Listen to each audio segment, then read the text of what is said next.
ಚುನಾವಣೆಗಳಲ್ಲಿ ವಿದ್ಯುನ್ಮಾನ ಮತಯಂತ್ರ ಇವಿಎಂ ಬದಲು ಮತಪತ್ರಕ್ಕೆ ಮಣೆ ಹಾಕುತ್ತಿರುವ ರಾಜ್ಯ ಕಾಂಗ್ರೆಸ್ ಸರ್ಕಾರ ಆಧುನಿಕತೆ ತಂತ್ರಜ್ಞಾನದ ವಿರುದ್ಧವಾಗಿ ನಡೆದುಕೊಳ್ಳುತ್ತಿದೆ ಎಂದು ಕೇಂದ್ರ ಗ್ರಾಹಕ ವ್ಯವಹಾರಗಳ ಸಚಿವ ಪ್ರಹ್ಲಾದ್ ಜೋಶಿ ಹೇಳಿದ್ದಾರೆ. ಈ ಕುರಿತು ಸಾಮಾಜಿಕ ಜಾಲತಾಣದಲ್ಲಿ ಮಾಹಿತಿ ಹಂಚಿಕೊಂಡಿರುವ ಅವರು, ರಾಜ್ಯ ಕಾಂಗ್ರೆಸ್ ಸರ್ಕಾರ ಸ್ಥಳೀಯ ಸಂಸ್ಥೆ, ಗ್ರಾಮ ಪಂಚಾಯಿತಿ ಚುನಾವಣೆಗಳಲ್ಲಿ ಸಹ ಮತಪತ್ರ ಬಳಕೆಗೆ ನಿರ್ಧರಿಸಿರುವುದು ಪ್ರಗತಿಯ ವಿರುದ್ಧದ ನಿಲುವಾಗಿದೆ ಎಂದು ತಿಳಿಸಿದ್ದಾರೆ.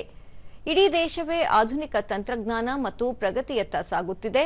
ಆದರೆ ರಾಜ್ಯ ಸರ್ಕಾರ ಚುನಾವಣೆಯಲ್ಲಿ ಮತಪತ್ರ ಬಳಕೆಯ ಮೂಲಕ ಆಧುನಿಕತೆಯ ವಿರುದ್ಧವಾಗಿ ಕಾರ್ಯನಿರ್ವಹಿಸುತ್ತಿದೆ. ದೇಶಾದ್ಯಂತ ಇವಿಎಂ ಪರಿಚಯದ ಬಳಿಕ ಚುನಾವಣಾ ಅಕ್ರಮಗಳಿಗೆ ಕಡಿವಾಣ ಬಿದ್ದಿದೆ. ಆದಾಗ್ಯೂ ರಾಜ್ಯ ಕಾಂಗ್ರೆಸ್ ಸರ್ಕಾರ ತನ್ನ ಹೈಕಮಾಂಡ್ ಅನ್ನು ಮೆಚ್ಚಿಸಲು ಈ ರೀತಿ ವಿರೋಧ ನಡೆ ಅನುಸರಿಸುತ್ತಿದೆ ಎಂದು ಹೇಳಿದ್ದಾರೆ.